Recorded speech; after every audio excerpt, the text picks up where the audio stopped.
Hello everyone, welcome back to my channel, Lorene HD. Today we are going to talk about talking about herpes and whether that's a necessary step or not.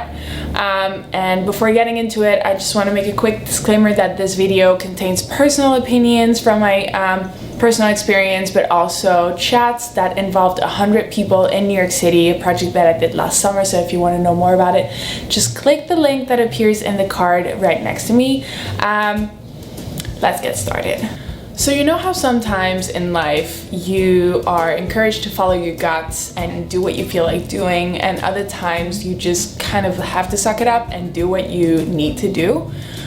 In this video I'm going to try to pull apart the two and tell you the situations where I consider mandatory that you tell and other situations where it's kind of up to you. We're going to look at 4 audiences that you might consider telling: your friends, your partners, your exes, and your family.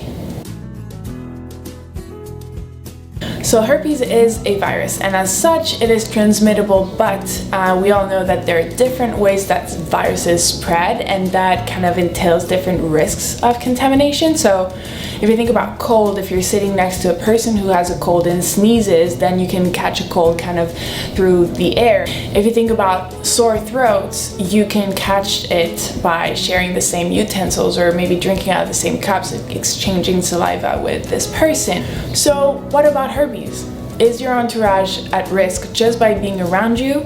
Can you transmit it by shaking hands? I have asked a nurse practitioner in reproductive health specialized on STDs, and this is what she answered. Most people with cold sores, which is usually caused by the herpes virus type 1, got the virus when they were really little, exposed from kisses from their family or friends way before they started having sex. Herpes is not spread by sharing drinks or food. Usually the virus is dormant in your body, but sometimes it can periodically shed tiny particles through your skin from your mouth, genitals, or anus. So if you have herpes type 1 or 2, and it's a time when your particles are shedding, if your partner is kissing you, going down on you, having vaginal or anal sex, particles could enter their body. So since you're not putting them at risk, I don't consider mandatory to tell your friends. Unless you're planning on not having any sexual activity, whether that's oral sex or sexual intercourses with your partner, there is a risk that they will be exposed to that they should choose to take. And let me emphasize again on they should choose to take. I have met gynecologists who didn't advise telling because when you're consistently using condoms and you're on suppressive therapy, the risk is so little that just telling would make it a bigger deal than the actual risk. But if the risk is so little, then 1, how does 1 American in 6 has it? 2, what wouldn't you tell? And 3, what does it say about you? Personally, I didn't always tell partners that I had herpes, or better, I didn't always tell partners before having sex that I had herpes, and to my knowledge none of them caught it, but I caught a really bad case of guilt feelings because I felt like absolute shit being confronted to the fact that I wasn't embracing the totality of who I was. Most of all, knowing how irrelevant herpes is from a medical standpoint. You know, quite honestly, being rejected by other people hurts less than rejecting your own self. Whether your partner rejects you for it or not, whether they think it's a big deal or not, you can't be blamed for giving them the opportunity to choose what they want to do with their bodies. And you can't be blamed for being considerate that their opinion and perception matters as much as yours. Since you're putting them at risk, I feel like it's mandatory to tell your partners. Let's agree on the definition of exes.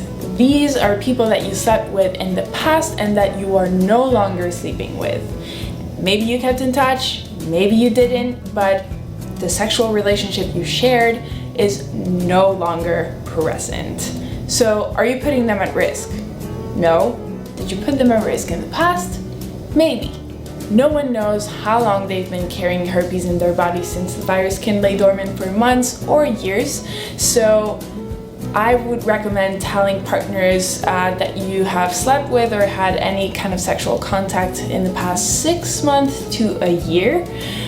So just so they can get either tested or pay attention to their genitalia and see if they experience any symptom, to kind of like pay extra attention to it. If you think you know who you caught it from, I would recommend telling them so that they can act upon it and they can do something for future partners that they will have sexual encounters with. So exes, not mandatory, but pretty nice and mature of you if you do tell them.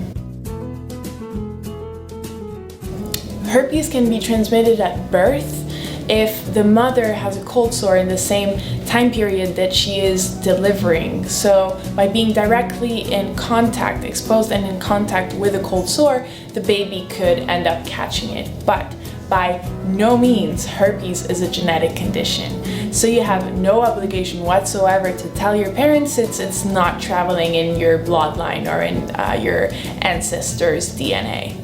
So since you're not putting them at risk, I don't consider mandatory telling your parents.